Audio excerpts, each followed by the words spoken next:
تلك الدار الآخرة نجعلها للذين لا يريدون علوا في الأرض ولا فسادا والعاقبة للمتقين. بسم الله الرحمن الرحيم. السلام عليكم ورحمة الله وبركاته. إن الحمد لله نحمده ونستعينه ونستغفره ونعوذ بالله من شرور أنفسنا وسيئات أعمالنا من يهده الله فلا مضل له ومن يضلل فلا هادي له أشهد أن لا إله إلا الله وحده لا شريك له وأشهد أن محمدا عبده ورسوله يا أيها الذين آمنوا اتقوا الله حق تقاته ولا تموتن إلا وأنتم مسلمون يا أيها الناس اتقوا ربكم الذي خلقكم من نفس واحدة وخلق منها زوجها وبث منهما رجالا كثيرا ونساء واتقوا الله الذي تساءلون به والأرحام إن الله كان عليكم رقيبا يا أيها الذين آمنوا اتقوا الله وقولوا قولا سديدا يصلح لكم أعمالكم ويغفر لكم ذنوبكم ومن يطع الله ورسوله فقد فاز فوزا عظيما أما بعد فإن أصدق الحديث كتاب الله وخير الهدي هدي محمد صلى الله عليه وسلم وشر الأمور محدثاتها فإن كل محدثة بدعة وكل بدعة ضلالة وكل ضلالة في النار. معاشر الإخوة والأخوات حاضرين حاضرات rahimani wa rahimakumullah. Alhamdulillah, kita bersyukur kepada Allah Subhanahu wa taala di pagi hari ini. Insyaallah taala kita akan mengkaji sebuah kitab yang ditulis oleh salah seorang imam yang merupakan pakar di dalam pembahasan rahasia-rahasia syariat. Itu kitab yang berjudul Fawaidul Balwa wal Mihan. Karena disebut juga dengan judul Al-Fitan wal Balaya wal Mihan wal Razaya. Fawaidul Balwa wal Mihan artinya faidah-faidah di belakang musibah dan ujian-ujian. Jadi faidah-faidah yang dipetik di belakang musibah dan ujian-ujian. Dan ini tema pembahasan suatu hal yang sangat penting di dalam kehidupan ini, khususnya di hari-hari ini. Kita banyak melihat berbagai ujian, cobaan, dan kehidupan secara umum tidak ada yang lepas dari ujian dan cobaan. Dan kita memang diciptakan untuk dihadapkan kepada ujian dan cobaan tersebut. Alladzi khalaqal mauta wal hayata liyabluwakum. Dialah Allah yang menciptakan kehidupan, kematian dan kehidupan untuk menguji kalian. Kita hidup itu ujian, kita mati pun itu ujian. Semuanya ada ujiannya. Iya. Jadi kalau kita tidak lepas dari ujian dan cobaan, maka kita harus memiliki fikih tentang ujian dan cobaan ini. Agar hari-hari kehidupan itu tidak berlalu begitu saja tanpa kita meraih pahala di dalamnya. Masa dan waktu yang Allah berikan jangan berlalu kecuali kita memperoleh pahala yang besar dan menjalani apa yang dicintai dan diridhai oleh Allah Subhanahu wa taala. Iya. Buku ini sebenarnya adalah bagian dari karya-karya yang ditulis oleh penulis yang digelari sebagai Sultanul Ulama.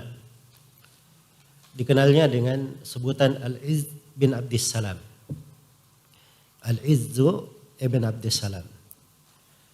Kalau nama lengkapnya Izzuddin Abdul Aziz ibn Abdissalam As-Sulami Asy-Syafi'i. Iya. Jadi Izzuddin itu gelar beliau. Disingkat menjadi Al-Izz. Nama beliau Abdul Aziz ibn Abdissalam. Beliau menulis sebuah buku sangat terkenal sekali di kalangan para ulama yang dicetak dengan judul Qawaidul Ahkam fi Masalihil Anam. Qawaid al-Ahkam fi Masalih al-Anam.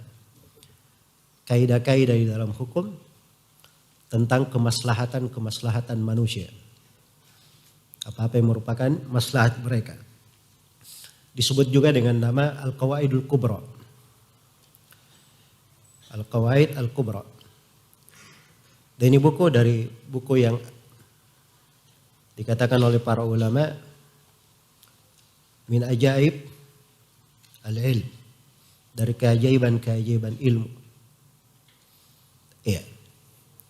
Di mana beliau rahimahullahu taala memasang pondasi-pondasi, memperkenalkan bagaimana rahasia-rahasia syariat di belakang pensyariatan dan bagaimana kemaslahatan yang besar di belakang perintah yang diperintah atau larangan yang dilarang. Itu beliau bahas di banyak sudut pembahasan. Salah satunya di pembahasan ini tentang ujian dan apa? Ujian dan cobaan. Iya. Dan ini dicetak dengan cetakan tersendiri. Iya. Dicetak dengan cetakan tersendiri dan disebutkan oleh sejumlah ulama seperti As-Subuki, Ad-Dawudi, Al-Baghdadi dengan nama Fawaid Al-Balwa wal Mihad. Walaupun di manuskrip dari buku ini disebutkan dengan judul itu tadi, Al-Fitan wal Balaya wal Mihan wal Razaya. Baik. Jadi kalau kita sudah memahami sudut pentingnya buku ini bisa menggambarkan kepada kita ya, bahwa subhanallah di belakang pensyariatan itu apa yang Allah perjalankan di tengah manusia itu ternyata ada rahasia-rahasia, ada hikmah-hikmah yang penting untuk dipelajari. Nah, termasuk di dalam masalah ujian dan cobaan ini. Ujian dan cobaan. Ada faedah-faedah yang bisa dipetik di dalamnya. Dan ini yang menarik untuk dibahas sebenarnya. Iya. Saya berusaha untuk membaca buku ini secara lengkap. Kalaupun tidak lengkap, kita akan mengambil sudut pembahasan dan poin-poin yang disebutkan oleh penulis di sini. Rahimahullahu ta'ala. Jadi penulis buku ini siapa tadi namanya? Al-Izz bin Abdissalam. Nama lengkapnya? Izzuddin Abdul Aziz ibnu Abdissalam As-Sulami Asy-Syafi'i. Beliau wafat pada tahun 660 Hijriah. Digelari sebagai apa? Sultanul Ulama. Iya. Kunyah beliau Abu Muhammad, kunyahnya Abu Muhammad. Dikatakan di sini berkata qala Syekhul Imam Hujjatul Islam Mu'tamadul Anam Abu Muhammad Abdul Aziz ibn Abdissalam ibn Abil Qasim As-Sulami Asy-Syafi'i nafa'allahu bihil muslimin wa ghafara lana wa lahu wa li jami'il mu'minin. Ini penulisan dari nasikh, si murid yang menulis dari guru, dia membahasakan seperti ini. Ya berkata guru kami Syekh Imam Hujjah Islam yang menjadi rujukan manusia Abu Muhammad Abdul Aziz bin Abdussalam bin Abil Qasim As-Sulami Asy-Syafi'i. Semoga Allah menjadikannya sebagai orang yang bermanfaat di tengah kaum muslimin dan mengampuni untuk kami dan untuk beliau serta untuk seluruh kaum mukminin. Dan semoga Allah Subhanahu wa taala juga menjadikan buku ini bermanfaat untuk kita semua yang hadir di sini dan mengampuni untuk kita semua segala dosa dan kesalahan. Kata beliau rahimahullahu taala, lil masaibi wal mihani wal balaya wal razaya fawaid. Kata beliau, pada musibah-musibah, ujian-ujian dan berbagai bala serta razaya. Razaya itu jamak dari razia. Iya. Hal yang buruk yang menimpa. Pada musibah, ujian, cobaan dan perkara-perkara yang menimpa, fawaid, terdapat faidah-faidah. Takhtalifu biikhtilafi rutabin nas. Dan faidah-faidah ini didapatkan itu beraneka ragam sesuai dengan tingkatan-tingkatan manusia. Iya. Di sini ada dua sudut pembahasan yang bisa kita pahami ya. Yang pertama, bahwa di belakang ujian dan cobaan itu banyak faedah yang bisa kita pelajari. Kemudian yang kedua, ternyata faedah-faedah ini itu didapatkan sesuai dengan tingkatan manusia. Jadi orang itu bertingkat-tingkat di dalamnya. Dari sisi keimanannya, dia bertingkat di dalamnya dari sisi keilmuannya, dari sisi pengetahuannya, bertingkat dari sisi ujian yang menimpanya. Iya.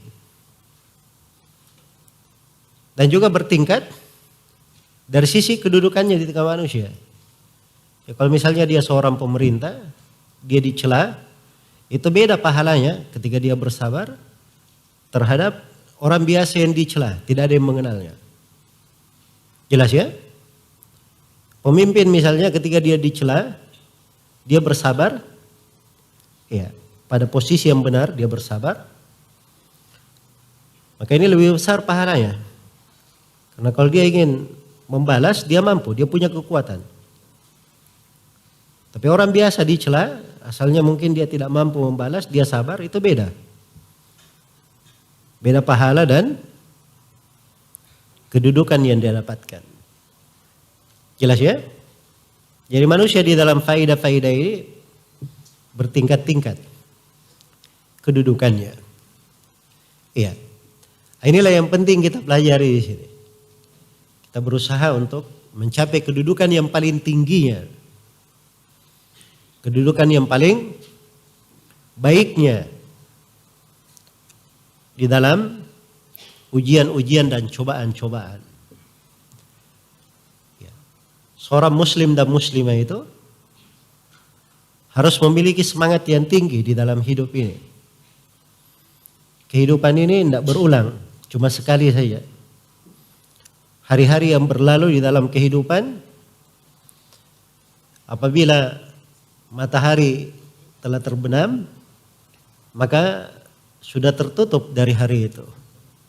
Tergulung dalam catatan-catatan amalan yang kita lakukan. Tidak akan kembali lagi selama-lamanya. Iya. Jadi harus dimanfaatkan dengan sebaik mungkin. Nah, itulah fungsinya seorang itu belajar. Tafaqquh fid din. Mempelajari agama. Agar supaya dia mengenal jalan yang mengantarnya ke surga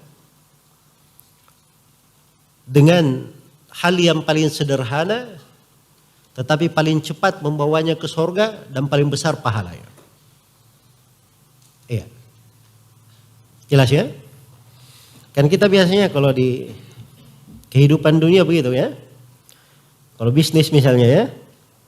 Seorang itu inginnya bisnis tidak ada modal tapi dia untung, orang yang paling untung. Hah?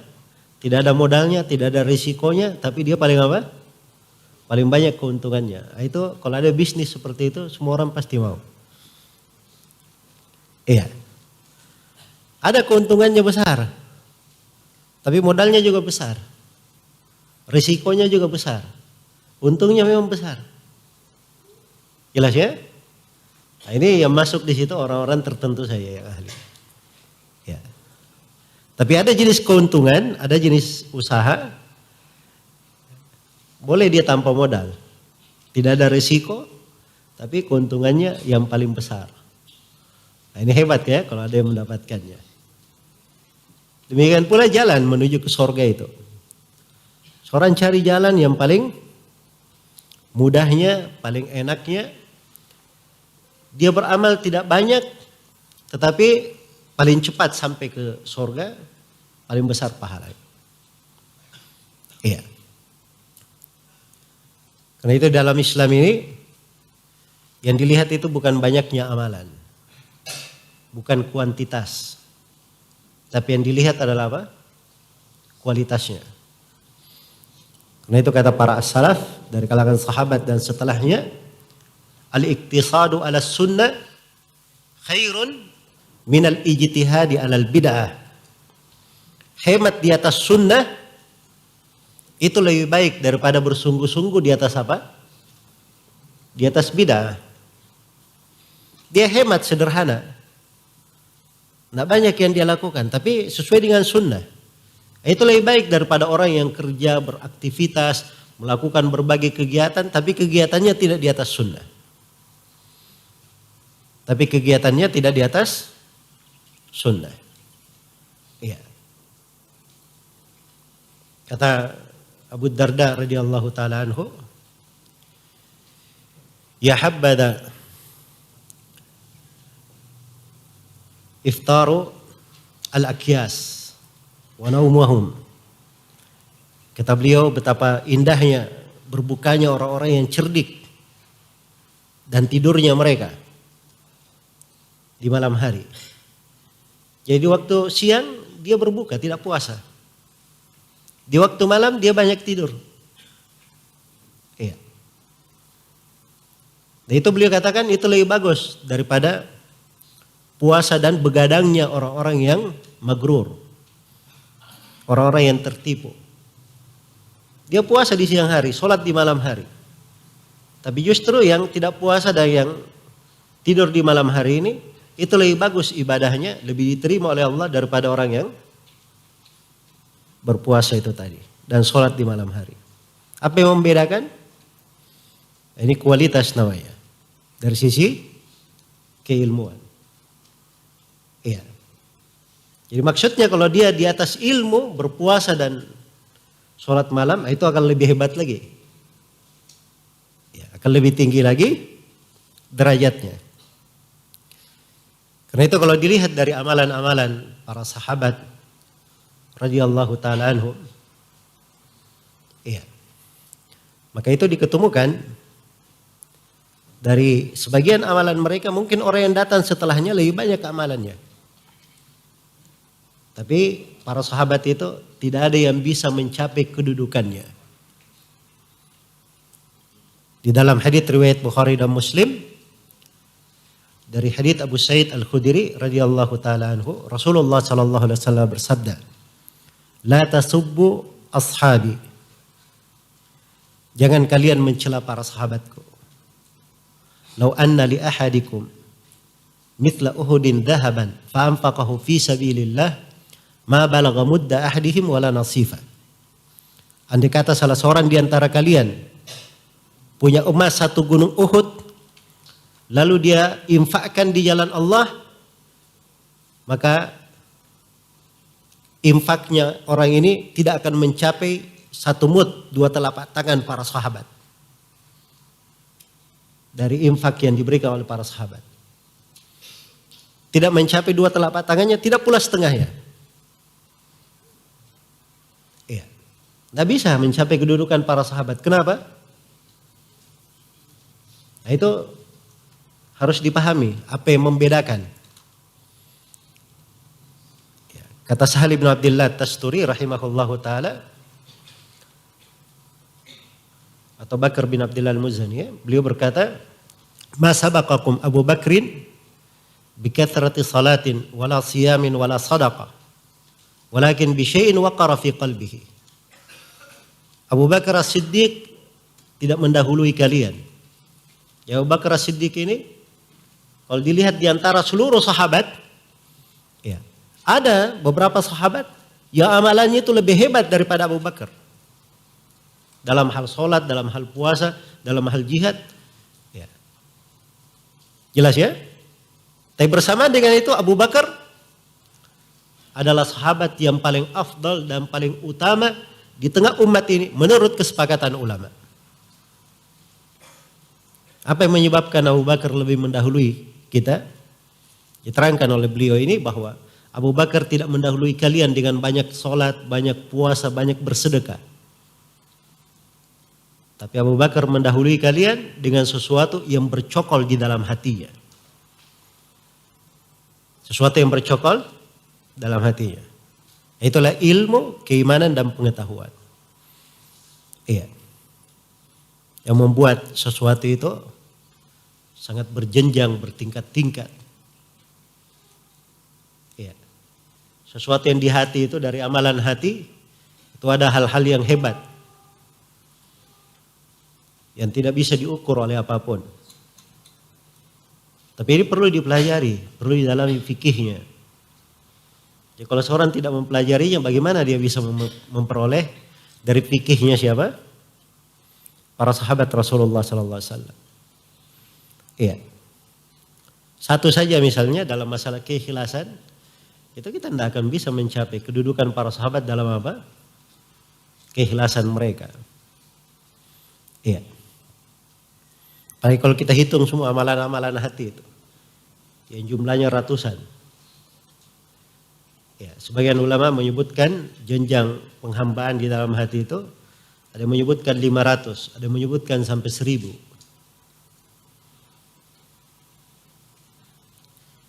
Nah, ini perlu dipelajari. Nah, lahan-lahan ketaatan. Nah, ini pembahasan penulis di sini. Beliau ingin membuka pintu ini. Pintu bagaimana seorang itu mengenal dari rahasia-rahasia syariat. Hal-hal yang tidak begitu kelihatan oleh sebagian orang, padahal di situ sumber pahala dan kebaikan yang sangat besar. Jelas ya? Seorang tertimpa musibah, pahit dia rasakan. Banyak hal yang dia sangat bersedih padanya, sesuatu yang hilang darinya.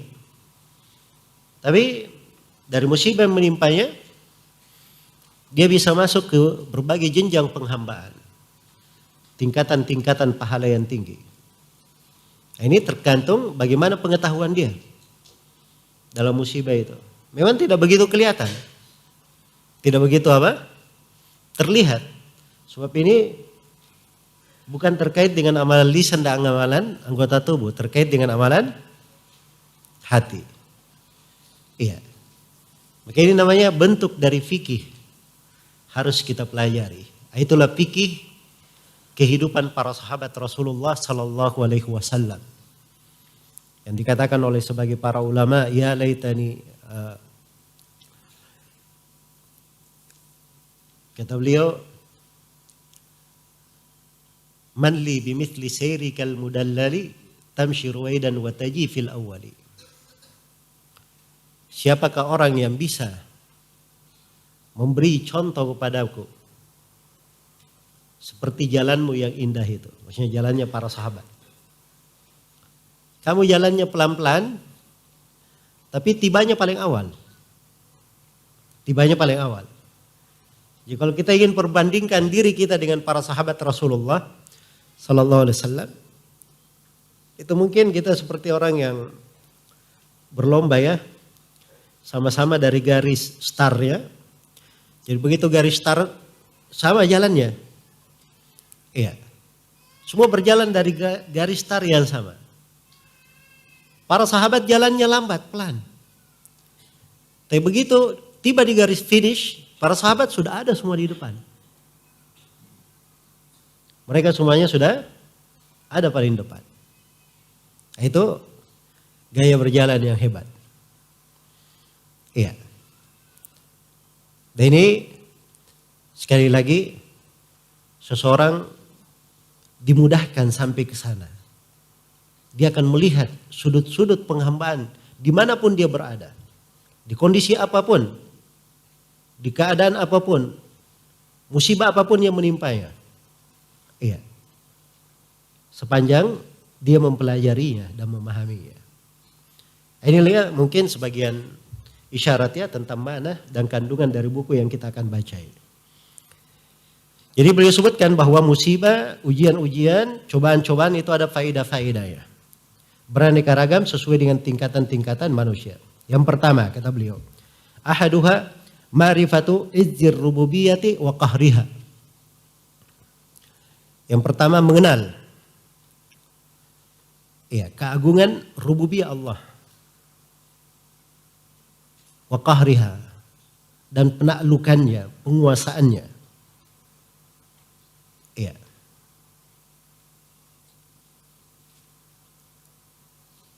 Jadi ini faedah yang pertama. Bagaimana seorang itu mengenal rububiyah Allah. Apa itu rububiyah? Seorang tahu bahwa Allah yang maha mencipta, maha memberi rezeki, maha memiliki, maha mengatur segala perkara. Seorang tahu Allah yang menghidupkan, yang mematikan. Ini kan keimanan terhadap rububiyah Allah Subhanahu wa taala. Ketika ujian terjadi, kelihatan keagungan rububiyah Allah. Penaklukan Allah. Iya. Jadi ketika ujian terjadi, tampak sekali hal tersebut. Semakin dia mengagungkan dan membesarkan Allah. Ujian itu ketika turun, tidak ada yang bisa mengangkatnya. Siapa yang bisa menentang kehendak Allah? Walaupun dia raja di dunia, walaupun dia memiliki segala hal di kehidupan dunia ini, dia tidak akan bisa menolak sebuah takdir dan ketentuan yang Allah tetapkan. Iya. Kalau Allah tentukan atas seseorang dia meninggal, tidak ada obat yang bisa menyembuhkannya. Tidak ada dokter seahli apapun yang bisa mengobatinya. Dan tidak ada yang bisa menyelamatkannya. Apabila Allah takdirkan seseorang itu rugi di dalam sesuatu, bangkrut di dalam usahanya, siapa yang bisa menahannya? Ini membuat seorang itu mengenal keagungan dan kebesaran Allah Subhanahu wa taala. Iya. Dan cukuplah ini sebagai faedah yang sangat besar. Faedah yang sangat apa? Sangat besar. Ketika ujian dan cobaan itu terjadi. Seorang melihat keagungan Allah, kebesarannya, penguasaannya, tidak ada yang bisa menolak hal tersebut. Yang kedua, kata beliau, ma'rifatu dillatil ubudiyah wa kasriha. Ya. Adalah mengenal dari faedah di belakang ujian dan cobaan, seorang itu mengenal kehinaan penghambaan kepada Allah. Dan bagaimana dia tunduk dan merendah di dalam penghambaan. Ini luar biasa ya. Ketika musibah terjadi, baru dia tahu bahwa dirinya ini hamba. Tidak punya apa-apa. Baru dia mengerti bahwa dia ini fakir. Ya. Kepada Allah Subhanahu wa ta'ala. Baru dia sadar bahwa apa yang di tangannya itu semuanya milik Allah. Tidak bisa dia tahan. Kalau Allah ingin mengambilnya, tidak bisa dia tahan. Sebagaimana kalau Allah ingin memberikannya kepada orang lain, dia juga tidak bisa menolaknya.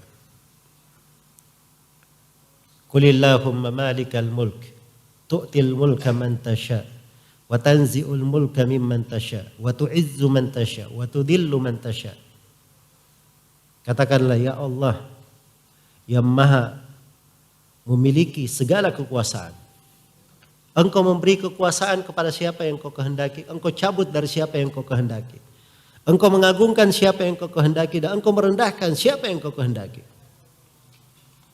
Nah, dia bisa mengenal dirinya sebagai seorang hamba. Kata penulis, wa ilaihil isyaratu biqaulihi ta'ala alladzina idza asabathum musibah qalu inna lillahi wa inna ilaihi raji'un. Faedah yang kedua ini, itulah yang diisyaratkan di dalam firman Allah. Orang-orang yang apabila tertimpa musibah, dia berkata, inna lillahi wa inna ilaihi raji'un. Sungguhnya kami ini adalah milik Allah. Dan sesungguhnya kami ini akan kembali kepada Allah. Ini kan penghambaan. Dia tunjukkan dirinya. Dia sadari akan kehinaannya. Dan dia tahu bahwa dirinya adalah hamba Allah, milik Allah. Dan semuanya akan kembali kepada Allah Subhanahu wa taala. I'tarafu bi'annahum mulkuhu wa abiduhu. Mereka mengakui bahwa mereka itu adalah kekuasaan Allah, hamba-hamba Allah, budak-budak Allah. Wa annahum raji'una ila hukmihi wa tadbirihi wa qada'ihi wa takdiri. Dan mereka semua akan kembali kepada hukum Allah dan pengaturannya. Kembali kepada ketentuan dan takdir Allah. La mafarra lahum minhu wa la mahida lahum anhu. Tidak ada tempat berlari dari Allah dan tidak ada tempat menghindar dari apa yang Allah Subhanahu wa taala putuskan. Iya. Jadi luar biasa ya. Ini kenapa didahulukan oleh penulis di sini dua faedah ini? Sebab ini dua faedah terkait dengan tauhid. Seorang yang tertimpa musibah dan dia sadar dua faedah ini, maka itu adalah hal yang bisa membuat tauhidnya lebih bagus. Dan dimaklumi bahwa misi dakwah para nabi dan para rasul adalah mengajak manusia untuk mentauhidkan Allah Subhanahu wa taala dan beribadah kepadanya dengan sebenar-benarnya. Wa laqad ba'atna fi kulli ummatin rasulan an i'budullaha wajtanibut taghut. Sungguh kami telah mengutus pada setiap umat seorang rasul agar supaya rasul ini menyampaikan beribadahlah kepada Allah dan jauhilah taghut. Ya. Jadi itu memang berjalan di lisan para ulama. Orang-orang yang mengerti agama itu, dia betul-betul mendalam dalam ilmu, maka dia pasti akan mengembalikan segala pembahasan agama, dasarnya kembali kepada tauhid. Dasarnya kembali kepada apa? Kepada tauhid. Iya. Dan ini masalah pokok ya. Dan ini harus dipahami oleh setiap dai. Orang yang berdakwah di jalan Allah secara khusus, apa yang dia sampaikan itu di perkara apa saja, itu harusnya dia kaitkan dengan pembahasan tauhid. Dengan pembahasan tauhid. Sebab itu adalah inti dakwah para nabi dan para rasul. Inti dakwah para nabi dan para rasul. Bahkan seluruh dakwah para nabi dan para rasul dibangun di atas hal itu. Kan ilmu agama itu, ada berapa ilmu agama itu? Hanya ada 3, kata Ibnul Qayyim. Dan 3 ini, itulah dakwanya para nabi dan para rasul. Kata beliau, al-ilmu aksamun thalathun malaha min rabi'in wal haqqu dhu tibyani ilmun bi awsafil ilahi wa fi'lihi wa kadhal asma'u lid-dayyani wal amru wan nahyu alladhi huwa dinuhu wa jazaohu yaumal ma'adi tsani. Ilmu itu ada 3 jenis, tidak ada bagian yang keempat. Dan kebenaran itu selalu terang. Yang pertama ilmu tentang nama-nama dan sifat-sifat Allah. Ilmu tentang Allah. Memperkenalkan siapa yang diibadahi. Nah, ini ilmu yang pertama. Para nabi dan para rasul itu memperkenalkan siapa yang diibadahi. Siapa Allah, bagaimana keagungannya, rububiyahnya, uluhiyahnya, nama-nama dan sifatnya. Kemudian yang kedua dari dakwah para nabi adalah menjelaskan jalan yang mengantar kepada Allah. Ya, setelah kita kenal siapa Allah yang kita ibadahi, para nabi dan para rasul itu menerangkan jalan yang mengantar kepada Allah. Inilah yang dibahasakan oleh Ibnul Qayyim, perintah dan larangan yang merupakan syariat agama. Jadi perintah dan larangan ini jalan kita menuju kepada Allah. Kemudian yang ketiga dari dakwah para nabi dan para rasul adalah menerangkan balasan di hari akhirat nanti. Bagi orang yang menempuh jalan ini dibalas dengan kebaikan, dan bagi yang menyimpang dari jalan itu dibalas dengan keburukan. Di atas jalan para nabi dan para rasul dibalas dengan sorga, yang menyimpang darinya dibalas dengan neraka. Ini ilmu berputar di atas tiga hal ini. Berputar di atas tiga hal tersebut. Jelas ya? Makanya subhanallah, bahasa-bahasa yang dipakai oleh para ulama itu dalam menjelaskan ilmu apa saja, itu mereka kembalikan kepada tiga hal ini. Nah, itu namanya orang berpijak di atas kaidah.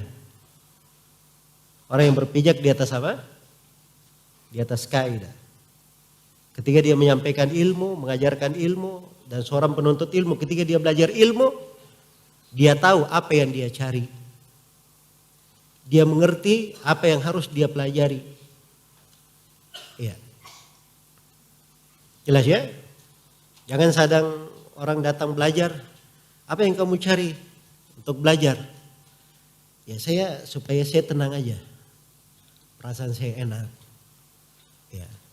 Karena kalau saya di rumah saya galau. Kalau di majelis taklim, alhamdulillah saya tenang. Nah, itu bentuk dari manfaat ya. Tapi manfaat cuma dia rasakan di situ saja. Kalau dikembalikan kepada tiga hal, nah itu akan lebih indah nanti. Dia hadir di majelis taklim supaya dia lebih kenal kepada Allah. Dia hadir di majelis taklim supaya dia tahu bagaimana cara dia berjalan kepada Allah. Dia hadir di majelis taklim supaya dia lebih cinta untuk kembali ke akhirat dalam keadaan diridhoi. Sebab dia tahu balasannya di sana apa. Nah, itu akan membuat seorang stabil. Sama dengan seorang dai yang menyampaikan ilmu. Ketika disampaikan ilmu, ketika dia ada pijakan, dia mengerti ilmu ini kemana dia sandarkan. Bukan dia cari ridho manusia. Atau dia berbicara cuma untuk mengumpulkan pengikut saya. Supaya banyak fansnya, atau membuat manusia tertawa, senang saja kepadanya. Enggak, itu bukan dakwanya para nabi dan para rasul. Iya, harus dipahami tentang hal tersebut. Makanya penulis rahimahullah, beliau kedepankan hal-hal yang terkait dengan pembahasan apa? Pembahasan tauhid. Jadi ini sudah dua faedah di belakang ujian dan cobaan. Faedah yang ketiga, al-ikhlasu lillahi ta'ala. Faedah yang ketiga, membuat seorang itu ikhlas kepada Allah. Masya Allah. Ini dari faedah yang sangat besar ya. Rupanya di belakang ujian dan cobaan itu, dari faedahnya bisa membuat orang semakin ikhlas kepada Allah. Semakin ikhlas kepada Allah subhanahu wa ta'ala. Iya. Jadi pada saat dia terhimpit dari segala sudut, dia tidak tahu lagi jalan yang bisa menyelamatkannya kecuali dari Allah saja. Maka dia pun ikhlas hanya kepada Allah subhanahu wa ta'ala. Iya. Maka ini ujian-ujian seperti itu. Dan kadang sebagian hukuman-hukuman syariat akhirnya untuk membuat seorang hamba ini cuma memohon kepada Allah saja. Seperti kisah 3 orang sahabat ya, yang alfa di perang Tabuk. Ya, kan oleh Nabi SAW diperintah untuk diboikot. Tidak boleh diajak berbicara, tidak boleh diajak duduk. Jadi kalau lagi kumpul-kumpul misalnya para sahabat, muncul orang-orang ini, bubar tuh para sahabat. Mereka beri salam, tidak boleh dijawab salamnya. Ya. Dan ini subhanallah menjadi pendidikan yang luar biasa. terhadap para sahabat. Di tengah ujian masuk lagi ujian. Tapi membuat mereka semakin teguh. Dan akhirnya posisinya seperti yang disebut di dalam Al-Quran. Wa ala thalathati alladhina khullifu hatta idza daqat alaihimul ardu bima rahubat wa daqat alaihim anfusuhum wa dhannu alla malja'a minallahi illa ilaih. Terhadap 3 orang sahabat yang tidak hadir perang Tabuk, tidak hadir di peperangan. Ketika bumi itu menjadi sempit terhadap mereka dari segala penjurunya. Dan jiwa mereka sudah menjadi sempit. Dan mereka yakin tidak ada yang menyelamatkan dari Allah kecuali hanya kepada Allah. Itu para sahabat ini luar biasa. Namanya berhasil di atas apa? Ujian. Ya. Mereka yakin bahwa yang menyelamatkannya hanya kepada Allah Subhanahu wa ta'ala. Karena itu mereka disebut sebagai orang-orang yang shadiq, orang-orang yang jujur. Dijadikan sebagai percontohan. Ya ayyuhalladzina amanu taqullaha wa kunu ma'as shadiqin. Wahai orang-orang yang beriman, bertakwalah kalian kepada Allah dan jadilah kalian bersama orang-orang yang jujur. Ini contoh-contoh orang yang jujur ini. Tulus, ikhlas, sungguh-sungguh. Iya. Baik. Jadi kadang ujian itu subhanallah membawa seorang untuk ikhlas. Membawa seorang itu untuk ikhlas kepada Allah Subhanahu wa taala. Beliau katakan itla marja fi daf'i syada'id illa ilaihi wa la mu'tamada fi kashfiha illa alaihi. Karena tidak ada tempat kembali dalam menolak kesusahan-kesusahan kecuali hanya kepada Allah.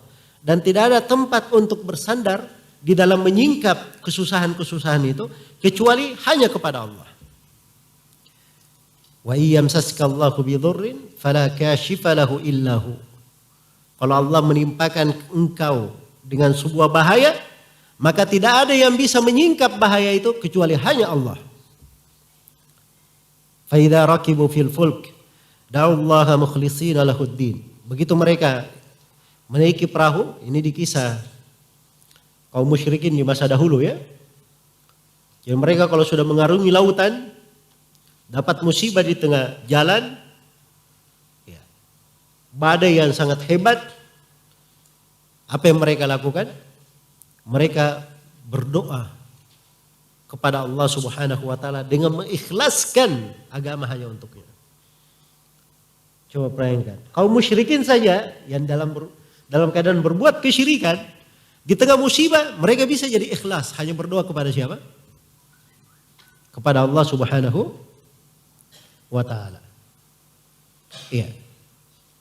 Ini kaum musyrikin masa dahulu ya. Kaum musyrikin masa dahulu. Adapun kaum musyrikin zaman now, ya. Nah, ini luar biasa. Sudah berbuat kesyirikan di tengah musibah, ya, semakin berbuat kesyirikan lagi. Jelas ya? Ada yang sekarang kita lihat ini subhanallah di berbagai tempat kena musibah, sudah terjadi musibah, lempar lagi sesajian ke laut, masya Allah. Ya. Sembelih kerbau kepalanya diusung ke gunung, dibawa ke tempat-tempat yang dikeramatkan. Ini musibah yang sangat besar. Baik. Jadi harusnya musibah itu kalau bermanfaat bagi mereka, musibah ini membuat mereka semakin apa? Semakin ikhlas. Hanya kepada Allah. Karena dia tahu nggak ada yang bisa menyelamatkan dia. Kecuali Allah. Iya. Dan dia mengerti tentang keberadaan dirinya sebagai seorang hamba yang harusnya memohon kepada Allah saja. Baik. Jadi musibah-musibah ini bisa menambah seseorang memijak di atas keikhlasan dan semakin mendekatkannya kepada Allah Subhanahu wa ta'ala. Yang keempat,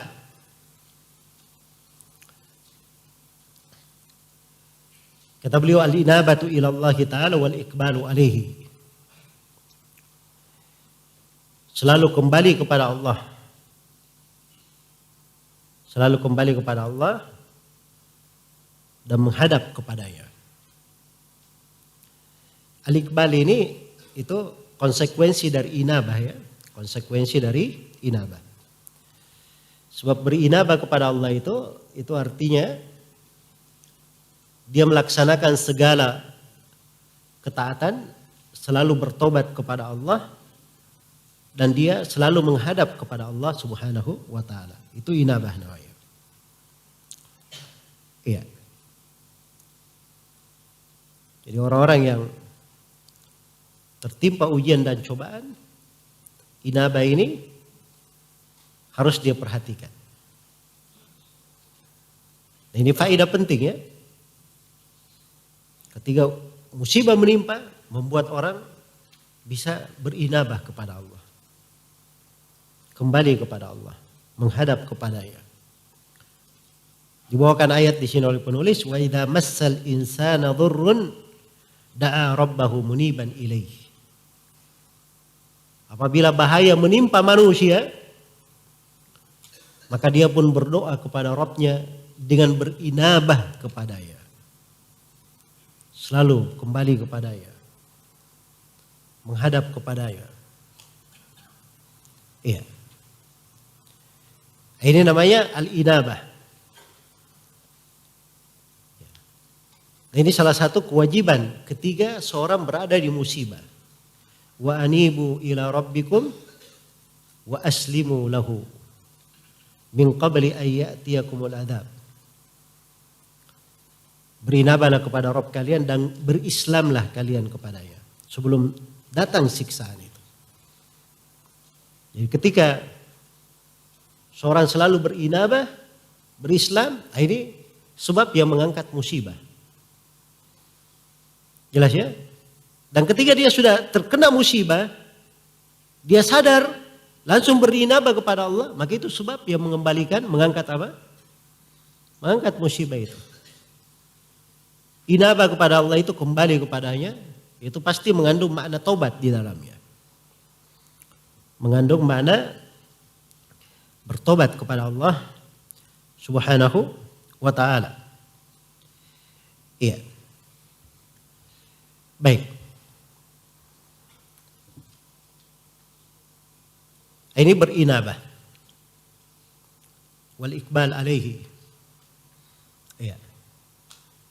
Itu subhanallah terlihat di tempat-tempat yang terjadi bencana-bencana. Hati-hati itu lebih terbuka. Orang-orang lebih gampang untuk didakwai, lebih mudah untuk diajak.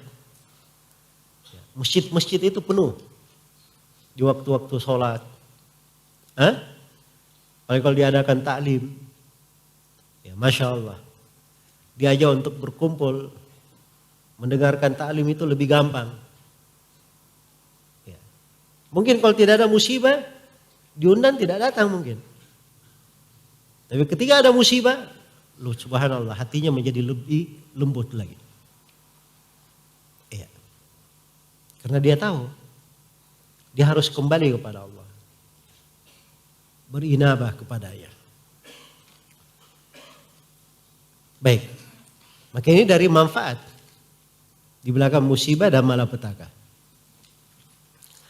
Kemudian yang kelima, at-tadarru' wa du'a. Bertadarru' kepada Allah. Iya. Tadarru' itu artinya dia betul-betul serius untuk kembali. Hanya bersandar kepada Allah, memohon kepadanya. Wad doa, dan dia selalu berdoa kepada Allah. Selalu berdoa kepada Allah Subhanahu wa taala. Fa idza massal insana dhurrun da'ana. Kalau manusia ini ditimpa oleh bahaya, dia berdoa kepada kami. Wa idza massakumud dhurru fil bahri dhalla man tad'una illa iyyah. Kalau kalian tertimpa musibah di tengah lautan, maka hilanglah semua yang kalian tempati sebagai doa, kecuali hanya kepada Allah Subhanahu wa taala.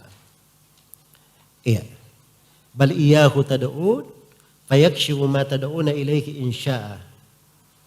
Kalau datang musibah dan malapetaka itu, bahkan kalian hanya berdoa kepadanya. Lalu Allah menyingkap apa yang kalian minta itu sesuai dengan kehendaknya. Iya. Sesuai dengan kehendaknya. Karena itu pada saat terjadi musibah, orang kafir pun kalau dia berdoa kepada Allah, Allah terima doanya kadang. Karena Allah menyebutkan dari keluasan rahmatnya, Allah mengabulkan doanya orang yang terdesak. Amma yujibul muttarra idza da'ah. Siapakah yang bisa mengabulkan doa orang yang genting, orang yang terdesak? Kecuali Allah Subhanahu wa ta'ala. Orang yang terdesak apabila dia berdoa kepada Allah, Allah kabulkan. Jelas ya?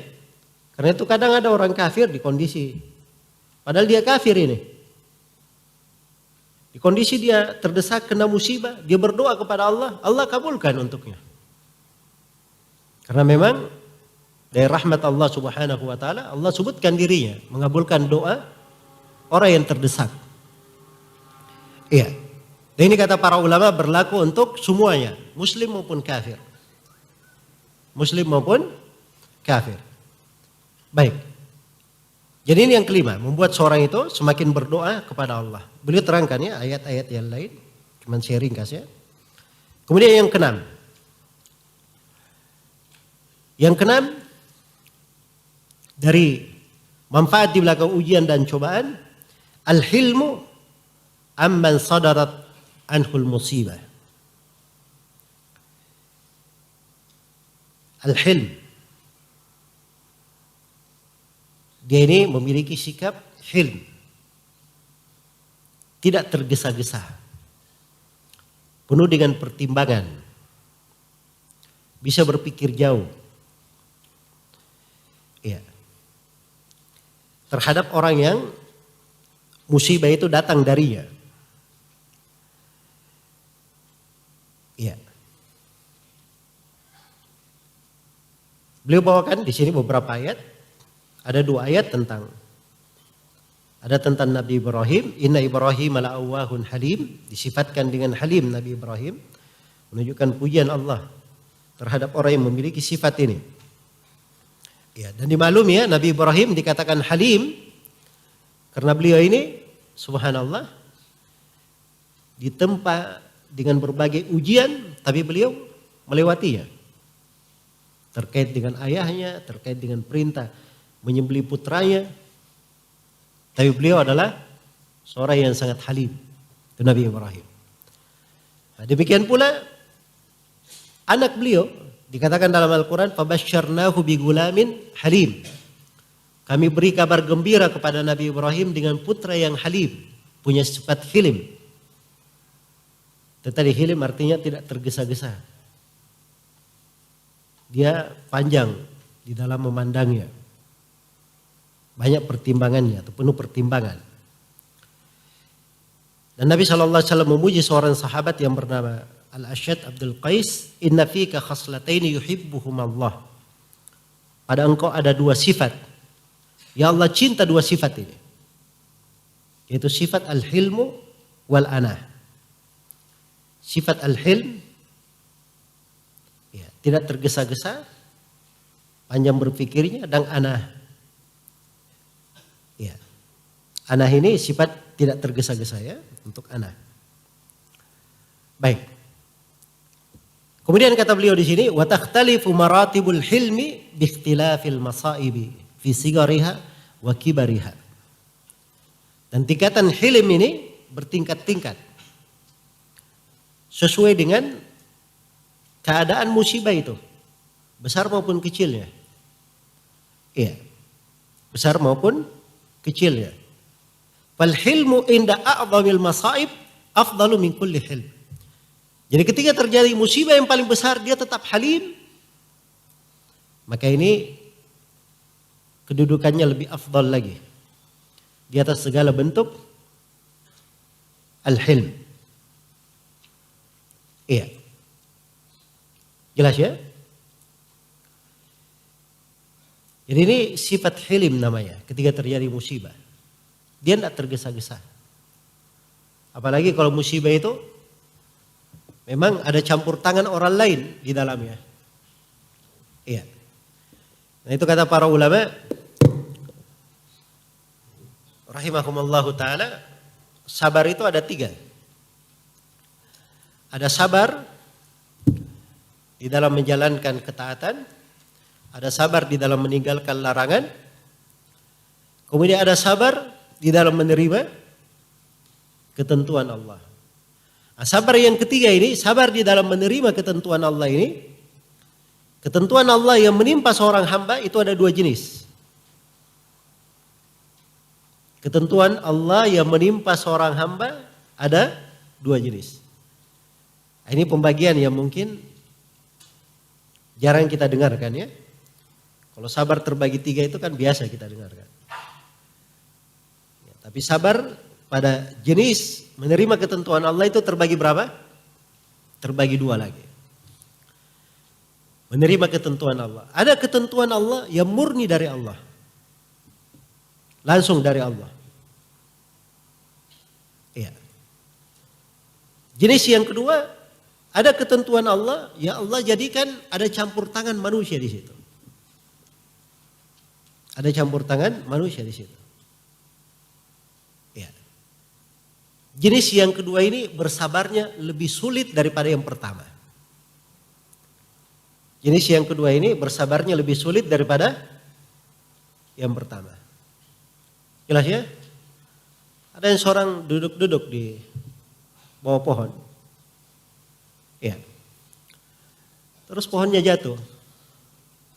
Menimpa kaki dia, patah kakinya. Ya. Dia lihat memang pohonnya ini rapuh, akhirnya patah menimpa kaki dia. Nah, ini bersabarnya kira-kira bagaimana? Sulit atau berat di sini? Ini umumnya orang ya mau apa lagi, kan begitu. Masa pohonnya dia mau tendang? Ya. Mau dipukul kan enggak? Ya apa boleh buat? Dia sabar aja. Ini mudah. Ini keadaan yang pertama.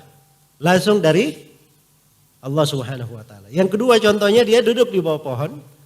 Tiba-tiba pohonnya jatuh. Menimpa kakinya, patah kakinya. Dia tengok ternyata ada orang yang memotong pohon itu. Ini kira-kira bagaimana? Antum dulu sanggup bersabar nggak? Ya, umumnya kita begitu lihat sudah kaki patah lagi, mungkin lupa kakinya patah langsung nyerbu aja. Kan begitu? Nah, ini lebih sulit bersabarnya. Lebih sulit bersabar. Nah, di kondisi yang seperti ini, kalau dia punya hilim, ya, tidak langsung meludak, ya, tapi dia punya sikap tidak tergesa-gesa, tenang, dia bisa punya pertimbangan yang panjang. Nah, ini lebih hebat lagi. Jelas ya? Hilim ini muncul. Ya. Dan paling kelihatan hilim itu kapan? Ketika ada musibah. Itu paling terlihat. Ketika ada masalah, ketika ada problem, nah itu kelihatan. Hilim seseorang itu kayak bagaimana. Ada orang yang di kondisi biasa, bagus. Ya bicaranya tenang apa segala macam. Tapi kalau di kondisi genting, pada saat musibah, nah belum tentu dia bisa mengontrol dirinya. Jelas ya? Nah, maka di sini tampak tentang hilim itu. Dan beliau sebutkan bahwa ini sifatnya Nabi Ibrahim, sifat putra beliau, dan beliau terangkan bahwa ini adalah sifat yang Allah cintai. Kalau ada pada seseorang. Kalau ada pada seseorang. Itu bisa tumbuh di tengah musibah. Bisa tumbuh di tengah musibah. Apalagi kalau terjadi hal yang seperti itu ya, tiba-tiba dia meludak misalnya. Ya. Kayak sumbu pendek begitu, dibakar langsung meledak. Ya. Maka ini kebanyakannya akan menyesal nanti di belakangnya. Sebab mungkin kejadiannya tidak seperti itu. Ya. Baik. Ini sudah faedah yang keberapa? Yang keberapa sudah terakhir saya bahas? Yang keenam. Berarti sekarang yang keberapa? Yang ketujuh. Kata penulis rahimahullah, al-afu an janibiha. Iya. Dia memaafkan. Dia memaafkan. Ya, ini kena musibah, dia malah memaafkan. Tentang orang yang menjadi sebab datangnya musibah itu. Kalau tadi dia hilim, tidak langsung menyikapi. Tidak langsung membalasnya. Nah, kalau ini dia malah memaafkan. Ini diantara faidahnya. Sebab ini pintu ibadah terbuka di sini. Pintu ibadah terbuka. Kalau dia memaafkan, maka itu pahalanya lebih besar. Pahalanya lebih besar.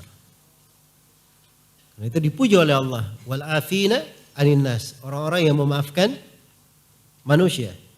Dan Allah Subhanahu wa taala berfirman, "Wa jazaa'u sayyi'atin sayyi'atun mithluha faman afa wa aslaha fa ajruhu 'ala Allah." Balasan orang yang berbuat kejelekan boleh dibalas dengan kejelekan juga, enggak ada masalah. Iya.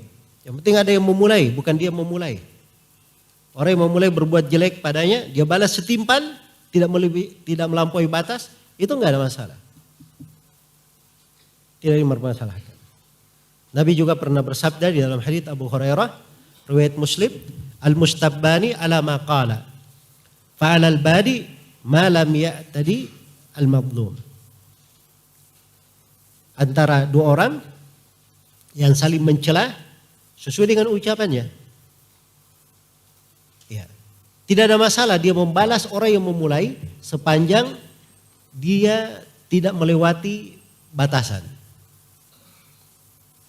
Tidak melewati batasan. Jadi kalau itu membalas diperbolehkan. Tapi di sini ditunjukkan di dalam ayat hal yang lebih besar lagi. Faman afa, siapa yang memaafkan, wa aslaha, dan dia mengadakan perbaikan, fa ajruhu 'ala Allah. Pahalanya ditanggung oleh Allah. Wah, ini lebih besar lagi. Kalau dia memaafkan. Jelas ya? Kalau dia memaafkan. Itu tadi saya beri contoh tadi ya. Orang yang kena musibah tadi. Sudah patah kakinya, dia lihat orang yang memotongnya. Ya. Terus dia berpikir, ini pun saya marah kepadanya, saya balas kepadanya, kaki saya sudah patah, mau diapakan? Ya sudah, saya maafkan saja. Nah, itu kan hebat. Ya. Di dalam mendidik dirinya. Nah, ini ketika dia sudah masuk ke dalam pembahasan al-afu, memberi maaf, itu pintu ibadah yang sangat luar biasa. Pintu ketaatan yang sangat besar. Nah, ini dari faidah apa? Faidah ujian dan cobaan. Andai kata tidak ada ujian dan cobaan, dia tidak akan mendapatkan dari pintu ketaatan ini. Baik. Maka ini namanya memaafkan. Iya. Ini namanya memaafkan. Jelas ya? Ya, banyak orang yang di masa ini subhanallah, kadang memaafkan itu sulit sekali. Sulit sekali. Bahkan kadang ada orang-orang jahil, harusnya orang-orang jahil itu ya, kita berpaling darinya. Berpaling darinya, dimaafkan saja. Sebab orang jahil dibicarai juga belum tentu dia paham. Belum tentu dia apa? Dia paham. Karena itu subhanallah ya, terlihat dari keimanannya para sahabat itu. Suatu hari Umar bin Al-Khattab radhiyallahu taala anhu didatangkan kepada beliau seseorang. Orang ini berkata kepada Umar ucapan yang tidak baik. Iya. Jadi orang ini sudah direkomendasi oleh keluarganya, orang dekat Umar, supaya masuk. Begitu masuk menjumpai Umar, malah orang ini berucap ucapan yang sangat melampaui batas terhadap Umar. Umar namanya khalifah, hampir saja beliau memberi pelajaran untuk orang ini. Tapi orang yang dekat kepada Umar ini, yang memberi rekomendasi orang itu masuk, dia berkata, ya Amirul Mukminin, orang ini adalah orang-orang jahil. Dia sendiri yang bilang. Dan Allah Subhanahu wa taala berfirman dalam Al-Qur'an, "Khudil afwa wa'mur bil 'urf wa'rid 'anil jahilin." Ini termasuk orang jahil. Maka begitu mendengar ayat, Umar langsung berhenti. Itu kehebatannya para sahabat. Radhiyallahu ta'ala anhum. Cepat sekali mereka di kondisi keadaan terjadi masalah, langsung ini memikirkan dalilnya terkait dengan ayat. Umar begitu mendengarkannya langsung ingat. Langsung berhenti, seakan-akan tidak ada masalah.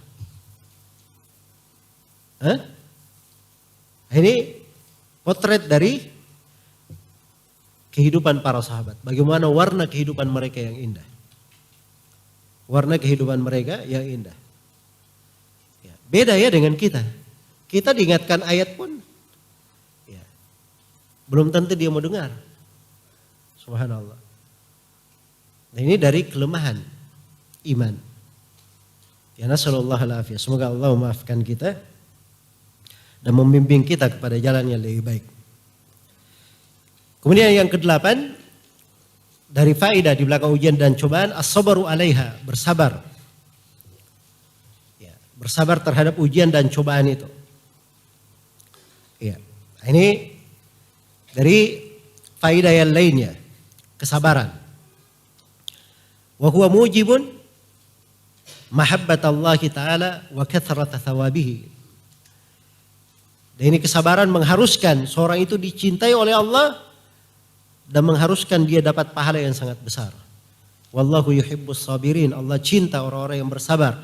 Innama yuwaffas sabiruna ajrahum bighairi hisab. Sungguhnya orang-orang yang bersabar itu digenapkan pahalanya tanpa ada batasannya. Wa ma u'tiya ahadun ata'an khairan wa awsa' minas sabr. Dan tidaklah seorang itu diberi dengan sebuah pemberian yang lebih luas, lebih baik dan lebih luas daripada kesabaran. Ini dua ayat ya boleh sebut dan satu hadits. Hadits Abu Sa'id Al-Khudri riwayat Bukhari dan Muslim. Ini tentang faedah sabar. Ini lahan ketaatan. Ketika seorang masuk ya di dalam musibah, tertimpa musibah, dia bersabar. Dan sabar ini wajib hukumnya. Ketika seorang tertimpa musibah, apa hukum bersabar? Hukumnya wajib. Jadi sekali lagi, ketika seorang tertimpa musibah, apa hukum bersabar? Hukumnya wajib. Sabar itu. Iya. Kewajiban kalau ditinggalkan berdosa atau tidak? Berdosa. Jadi ini manfaat sekaligus kalau ditinggalkan bisa menjadi dosa, tambahan untuknya. Jadi hakikatnya kalau ada orang yang tertimpa musibah, lalu dia meratap meraung-raung, itu artinya dia sudah tertimpa musibah 2 kali atau 3 kali. Iya. Jadi ketika tertimpa musibah paling sedikit seorang itu bersabar. Sabar itu artinya menahan jiwa. Dia menahan jiwa. Ada berontak nggak ada masalah. Tapi dia tahan jiwanya. Hatinya itu dia tidak marah, tidak murka. Ya. Dia tahan dirinya sehingga anggota badannya tidak berbuat hal yang tidak baik. Tidak dia robek-robek bajunya, tidak dia mukul-mukul. Itu sabar. Kemudian dia ketika bersabar, lisannya itu tidak berucap kecuali yang baik. Dia tahan, jangan sampai lisannya berbicara yang mengandung dosa. Itu namanya sabar. Jelas ya? Dan sabar ini sendiri pahalanya sudah sangat besar sekali. Luar biasa. Sudah sangat besar sekali pahalanya. Iya. Ya, kalau kita berbicara tentang sabar, bagaimana keutamaan dan pahalanya, itu luar biasa. Ada jenjang lebih tinggi daripada sabar. Namanya ridha. Jenjang ridha. Iya. Yang dikatakan oleh para ulama bahwa jenjang ridha ini itu adalah surganya ahli ibadah. Ridha itu kenapa lebih tinggi daripada sabar? Sebab ridha itu dia terima sepenuhnya apa yang menimpa. Kalau sabar kan kadang masih ada golakan pada jiwanya, dia tahan. Kalau ridha tidak ada. Di jiwanya itu tidak ada golakan sama sekali. Dia terima, dia pasrah. Dia pasrah apa yang menimpanya. Ini manfaat lain ya. Dari manfaat-manfaat di belakang ujian dan cobaan. Iya. Ini tidak disebutkan oleh penulis di sini. Baik. Cuma saya tambahkan ya untuk melengkapi pembahasan. Nah, ada jenjang lagi di atasnya, lebih tinggi lagi. Di atas ridha dan sabar. Ini yang diterangkan oleh penulis setelahnya. Apa itu? Yang ke-9 kata beliau. Iya. Wal farhu biha li ajli fawaidiha. Di antara faedahnya dia bergembira dengan ujian. Bergembira dengan apa? Ujian. Karena banyaknya faedah di belakang ujian itu. Itu saja sudah 8, tambah lagi ridha 9 faedah aja. Luar biasa banyaknya kebaikan yang didapatkan oleh seorang hamba. Kan begitu? Nah, ini bisa membawa dia ke jenjang berikutnya. Dia malah kena musibah, dia bergembira. Ya, dengan hal tersebut. Jelas ya? Kenapa dia bergembira? Karena dia tahu faedah-faedahnya banyak. Apalagi kalau sudah terbukti setelah itu. Mungkin dia lebih berseri-seri lagi. Itu kadang kita ketemukan ya. Berbagai kisah itu. Ada orang yang ketinggalan pesawat. Ya. Ketinggalan pesawat, subhanallah. Akhirnya berbagai urusannya terberkalai. Dia cari pesawat berikutnya tidak dapat. Harus menunggu beberapa hari. Nah, ini kan luar biasa kesedihannya. Tapi setelah dia tahu pesawat yang dia ketinggalan itu kecelakaan di jalan, kira-kira bagaimana? Saya tanya, kira-kira bagaimana? Oh, dia pasti bersyukur sekali. Ya. Alhamdulillah saya nggak berada di situ. Baru tahu dia. Nah, ini ketika dia tahu, begitu kan? Tapi seorang mukmin itu dia nggak tahu pun apa di belakangnya, tapi dia akan melihat faedah-faedah ini, dia bergembira. Inilah yang dikatakan oleh Syekh di sini. Qala alaihi salatu wassalam, Nabi sallallahu alaihi wasallam bersabda, "Walladzi nafsi biyadihi, in kanu la yafrahuna bil bala kama tafrahuna bir raha." Kata beliau, demi yang jiwaku berada di tangannya, demi Allah yang jiwaku berada di tangannya. Sesungguhnya para nabi sangat bergembira dengan ujian sebagaimana kalian bergembira dengan kelapangan. Ya, kalau kita lapang, wah itu cepat sekali bergembira. Hah? Ada yang dapat rumah baru, Masya Allah. Ya. Cerah sekali wajahnya. Menerangi satu kampung. Ya. Dapat mobil, wah berseri-seri dia tiap hari. Ya. Jelas ya? Baru menikah, wah berbunga-bunga. Kelihatannya keluar bunga dari kepalanya. Apalagi kalau dapat yang baru ya. Jelas ya? Ini begitu dapat kelapangan, gembiranya cepat sekali. Kalau kena ujian, nah itu bisa terlihat tuh beberapa hari. Ya. Dalam ujian. Nah, ini perbedaan. Tapi kalau para nabi, ketika kena ujian, mereka malah apa? Bergembira seperti kalian dapat kelapangan. Bergembira seperti kalian dapat kelapangan. Nah, ini pengajaran untuk kita. Bagaimana seorang itu bisa menjadikan ujian-ujian dan cobaan hal yang dia bergembira dengannya. Dia bergembira dengannya. Ya. Ini seorang penuntut ilmu. Itu kan ketika menghadiri majelis-majelis ilmu dia ada masyaqqah, hal yang memberatkan. Ya. Kadang di tengah jalan perbekalannya habis, duitnya hilang. Ya. Ketika dia kenal ujian-ujian, dia malah bergembira, lebih bergembira lagi, lebih semangat lagi untuk belajar. Nah, ini baru berhasil dia.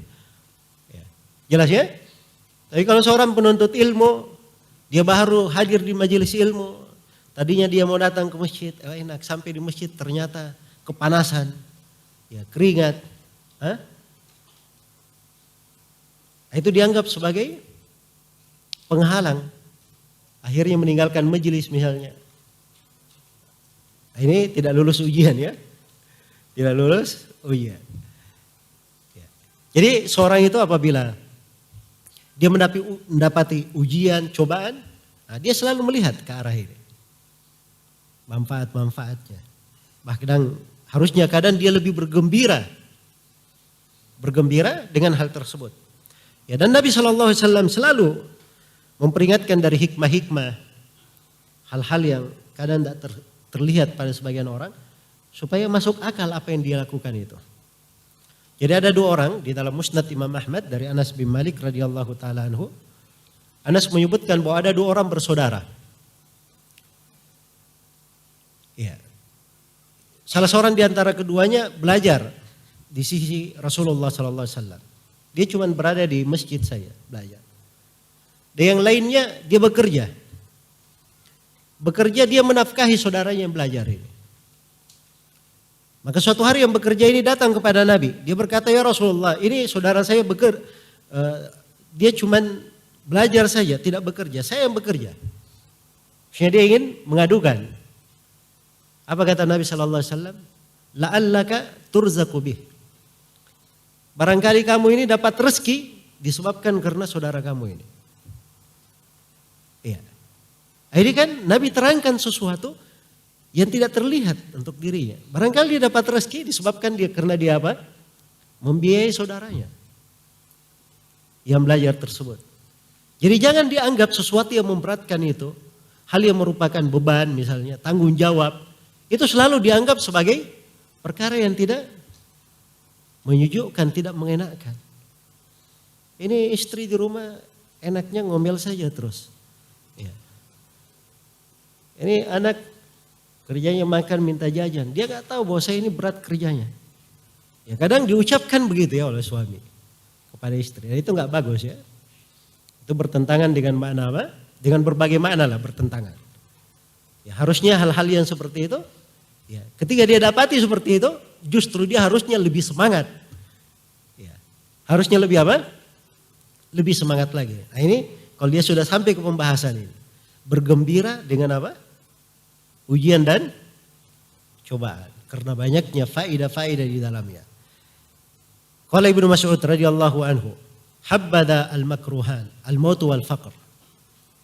Kata Ibnu Mas'ud, betapa indahnya dua hal yang tidak disenangi. Ada dua hal yang tidak disenangi, betapa indahnya. Apa itu? Al-maut wal faqr, kematian dan kefakiran. Iya. Kematian dan apa? Kefakiran. Baik.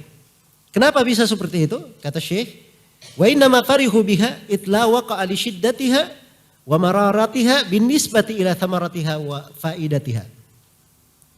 Ya, kenapa mereka bergembira? Sebab terjadinya kesusahan dalam musibah itu dan pahitnya musibah tersebut itu tidak bisa dibandingkan. Sedikit nilainya kalau dibandingkan dengan apa? Dengan buah dan manfaat di belakang musibah. Ya. Jelas ya? Kama yafrahu man azumat adwa'uhu bisyurbil adwiyal hasima laha ma tajarruhi limararatiha. Sebagaimana akan bergembira orang yang penyakit-penyakitnya itu sangat dahsyat. Dia bergembira untuk minum obat. Ya. Padahal obat ini sangat pahit kalau dia telan. Tapi dia tahu bahwa obat ini kalau dia minum pasti akan apa? Menghilangkan semua penyakitnya. Jelas ya? Sekarang seorang kena penyakit. Banyak penyakit. Disuruh minum obat. Obatnya dia tahu ini sangat pahit. Tapi obat ini kalau dia minum maka penyakitnya hilang. Sekarang dia mau minum obat ini bergembira atau tidak? Hah? Saya tanya bergembira atau tidak? Bergembira. Walaupun pahit. Tidak apa-apa dia gembira. Nah itu penggambaran penulis mendekatkan. Bagaimana kalau seorang itu kenal bagaimana manfaat dan buah di belakang ujian dan cobaan. Iya, maka kadang dia bergembira dengan hal tersebut. Ini namanya al-farah, kegembiraan. Iya, al-farah. Baik. Ini bahasa penulis memang beliau bahasakan al-farah ya. beliau bedakan dengan syukur. Dan ini di pembahasan ilmu amalan hati memang ada jenjang-jenjang dan tingkatan-tingkatan, ada perbedaan. Iya. Baik.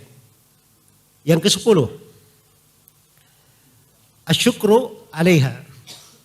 Yang ke-10 dari manfaat dan musibah di belakang, dari manfaat di belakang musibah dan ujian adalah dia mensyukuri ujian-ujian itu. Nah, ini pintu ibadah namanya apa? Kesyukuran. Iya. Dia bersyukur. Masya Allah. Dan ini jenjang lebih tinggi lagi. Jenjang lebih tinggi lagi.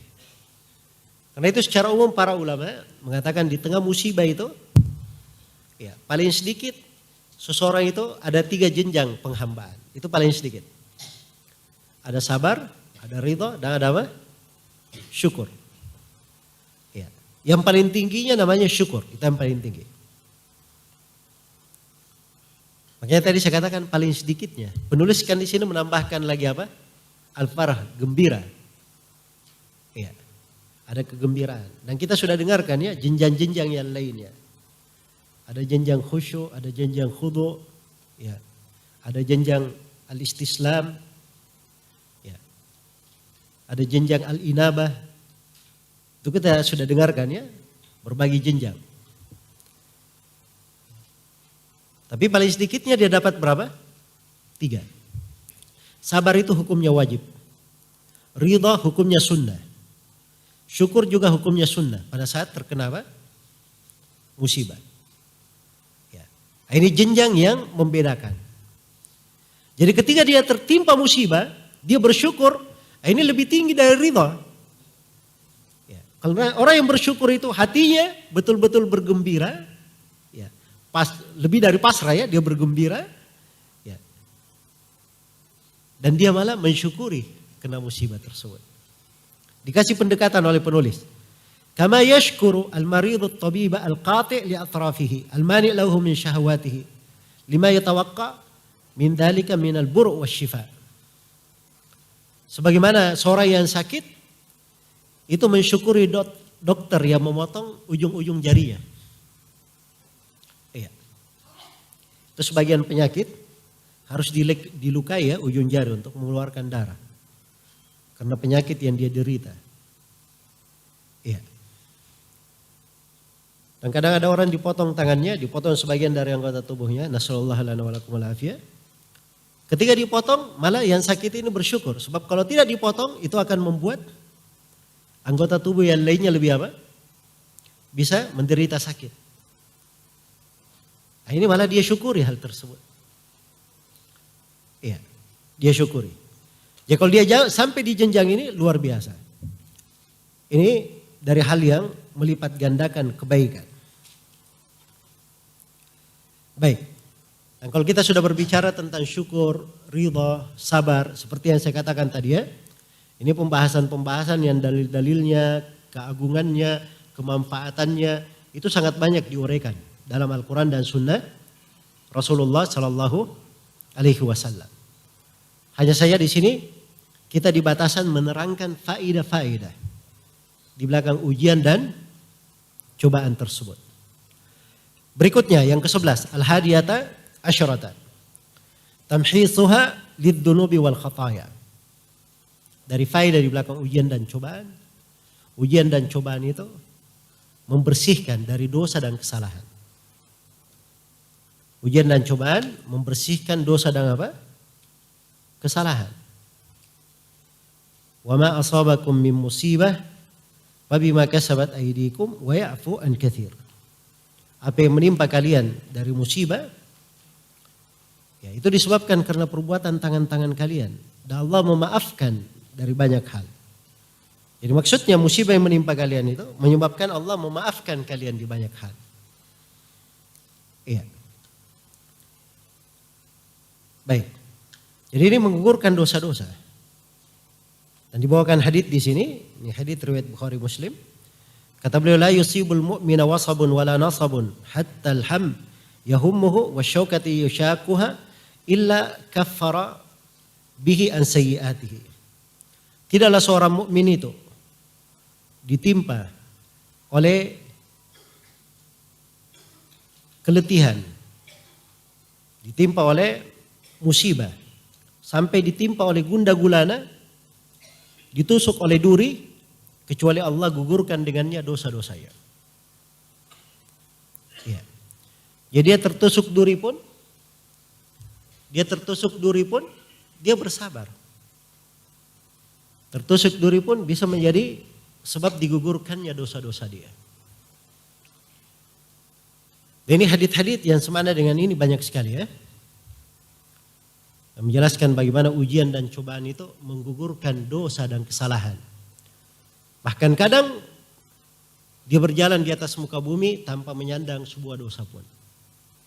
Itu ada haditsnya diriwayatkan oleh At-Tirmidzi dari Abu Hurairah radhiyallahu taala anhu. Rasulullah sallallahu alaihi wasallam bersabda, "La yazalul bala'u bil mu'mini wal mu'mina fi nafsihi wa malihi wa irdihi atau fi nafsihi wa irdihi wa ahlihi hatta yamshi fil ardi wa ma alaihi min khati'ah."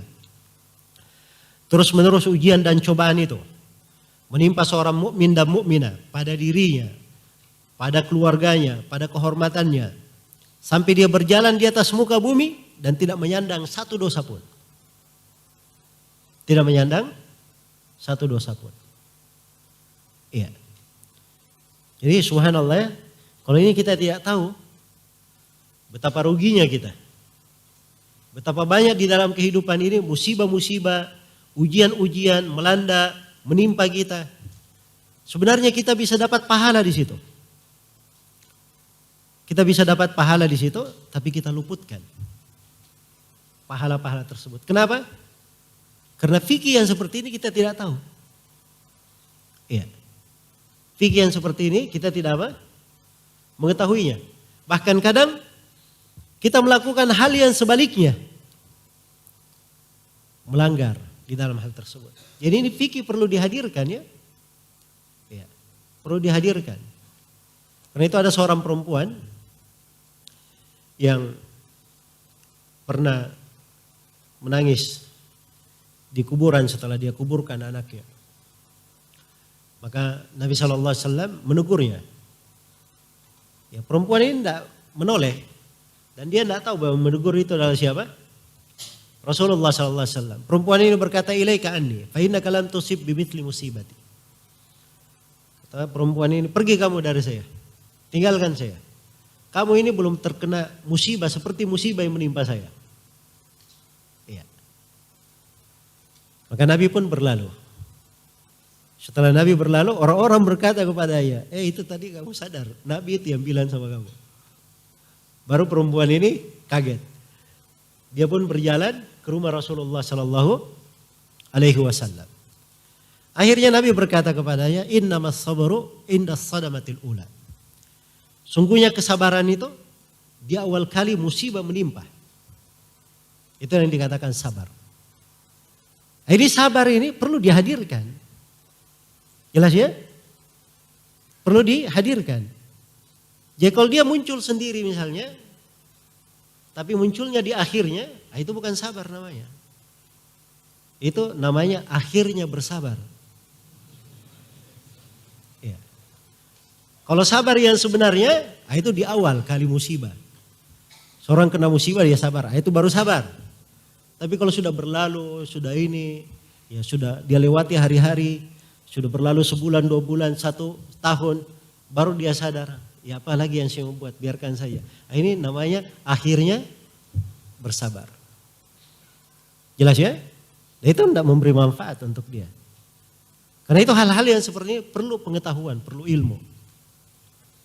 Ya kalau kita tidak pelajari, subhanallah, betapa banyak dari lahan-lahan ketaatan yang kita lewati. Iya. Bagaimana itu? Kita rugi atau tidak? Hah? Kalau misalnya seperti itu, kita rugi atau tidak? Ya, rugi sekali ya. Ketika banyak lahan ketaatan yang kita sudah lewati, kebaikan yang kita lewati, karena kita tidak punya ilmu tentang itu. Inilah pentingnya seorang itu belajar. Dia memahami dengan baik. Ya. Kemudian yang ke-12. dari manfaat di belakang ujian dan cobaan, rahmatu ahlil bala wa musa'adatuhum ala walwahum. Iya. Merahmati orang yang tertimpa musibah dan membantu mereka di dalam musibah yang menimpanya. Iya. Jadi seorang kalau dia sudah tertimpa musibah, terkena musibah, itu akan lebih mudah membantu orang yang kena musibah juga. Sebab dia sudah pernah merasakan pahitnya. Jelas ya? Pernah merasakan pahitnya. Itu ada sebagian orang itu yang bikin yayasan membantu orang cacat tertentu karena dia juga cacat di situ. Ya. Jelas ya? Ada yang membantu kegiatan dana untuk orang yang tertimpa penyakit tertentu karena dulu dia pernah tertimpa penyakit itu. Iya. Kenapa dia bisa seperti itu? Karena musibah. Dia pernah kena musibah ini, akhirnya dia bisa merahmati orang yang tertimpa musibah itu. Kata seorang penyair, wa innama yarhamul usyaqa man asyiqa. Iya. Yang merahmati orang-orang yang dimabuk cinta adalah orang yang pernah dimabuk cinta juga. Ya, ini kalau bahasanya begitu ya penyair. Ya, jadi kalau dia pernah menjadi orang yang dimabuk cinta itu kan kelihatan pedihnya ya. Ingin sesuatu tapi dia tidak dapatkan. Ya. Pengen sesuatu dia sangat suka tapi dia tidak dapatkan. Nah, ketika dia lihat orang yang seperti itu, nah ini orang dia bisa kasihani atau tidak? Dia bisa kasihani sebab dia pernah merasakan pedihnya seperti itu. Ya. Cinta sesuatu tapi tidak pernah mencapainya. Ya. Jelas ya? Baik, ini korban cinta namanya kalau bahasa lebih jelasnya. Kalau dia sudah pernah jadi korban cinta, nah itu orang-orang yang korban setelahnya itu bisa dia rahmati. Jelas ya?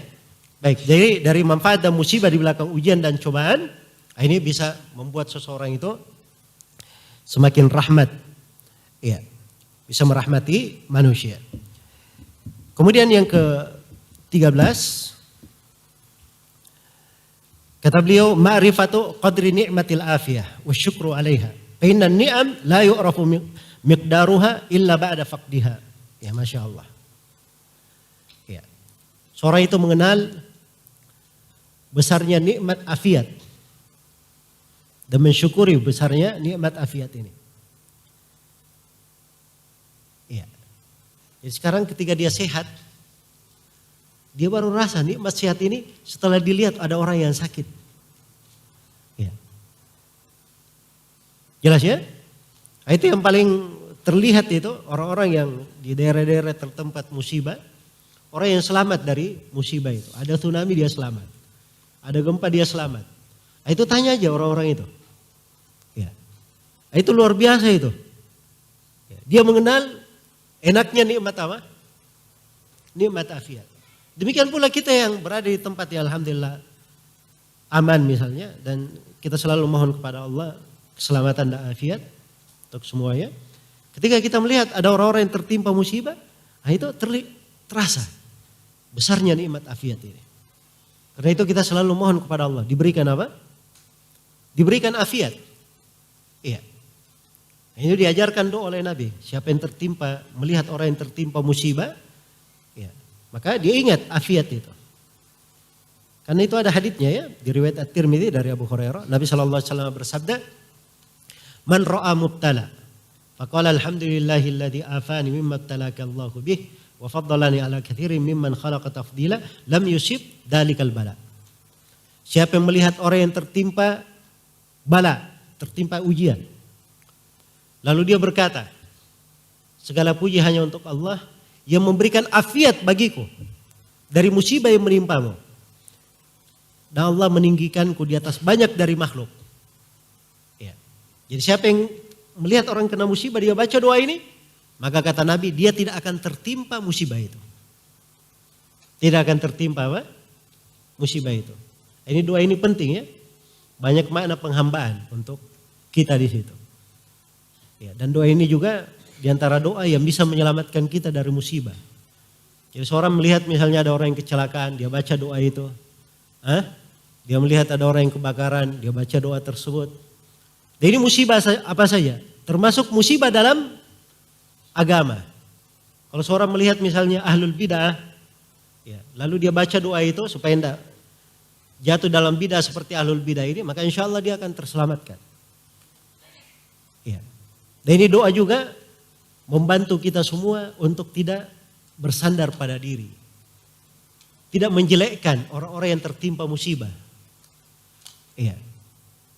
Jelas ya? Kadang kan ada orang yang tertimpa musibah rasanya, biarin aja, rasain kamu. Iya. Kamu kemarin begini dan begini. Nah, itu enggak boleh ya seperti itu. Walaupun misalnya orang yang tertimpa musibah ini benar-benar jahat dan seterusnya, tapi kewajiban kita selalu memohon apa? Afiat untuk kita. Kita ingat besarnya nikmat afiat ini. Yang ke-14, kata beliau, ma'addahu Allah Ta'ala ala hadhil fawaid min ajril akhirah ala ikhtilafi waratibiha. Yang ke-14, di belakang musibah-musibah ini, itu Allah siapkan lagi pahala di akhirat. Tergantung tingkat musibahnya dan jenis musibahnya. Karena ada jenis-jenis musibah kan. Misalnya siapa yang meninggal dari anak yang dia sayangi. Lalu dia bersabar, dibalas untuknya dengan apa? Dengan sorga misalnya. Nah, itu kan ada hadits-hadits yang seperti itu. Iya. Baik, siapa yang meninggal 2 atau 3 dari anaknya, itu menjadi hijab dari api neraka. Ya. Nah, itu kan ada jenis musibah tertentu. Diberi balasan sesuai dengan apa? Tingkatan-tingkatannya. Al-khamisata asyara yang ke-15, ma fi tayyiha minal fawaidil khafiyah. Nah, ini. Dan di dalam musibah itu ternyata ada manfaat-manfaat yang rahasia, tersembunyi. Mungkin kita tidak tahu apa manfaat itu. Tapi pasti ada. Asa an takrahu syai'an wa yaj'alallahu fihi khairan katsira. Barangkali kalian benci sesuatu, tapi ternyata Allah jadikan pada hal yang kalian benci itu kebaikan yang sangat banyak sekali. Kebaikan yang sangat banyak sekali. Yang ke-16. Musibah-musibah itu dan kesusahan-kesusahan tamna'u minasyarri wal batar. Akan menahan seseorang dari berbuat kejelekan. Wal batar, bersombong, wal fakhar, berbangga, wal khulaya, wal khuyala, dan merasa tinggi, wat takabbur, ya, merasa besar, wat tajabbur, dan merasa berkuasa, merasa hebat. Ya. Jadi musibah ini menahan orang dari penyakit-penyakit ini. Iya. Baik. Karena itu kata penulis, Namrud yang mendebat Nabi Ibrahim itu, andai kata dia itu fakir, orang yang sakit, tidak bisa mendengar, tidak bisa melihat, dia tidak mungkin mendebat Nabi Ibrahim. Ya. Tapi kesombongan yang membuat dia jatuh di dalam hal yang seperti itu. Jelas ya?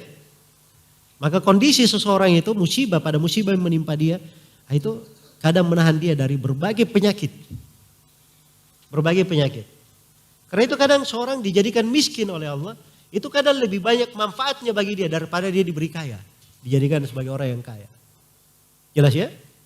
Dia tidak tahu apa di belakang hal tersebut. Mungkin Allah berikan hal kepadanya perkara-perkara yang lebih baik. Iya. Dan di sini beliau uraikan ya, banyak pembahasan di sini. Dan yang ke-17 yang terakhir, ya, seorang itu ridha yang mengharuskan dia memperoleh ridha Allah Subhanahu wa taala.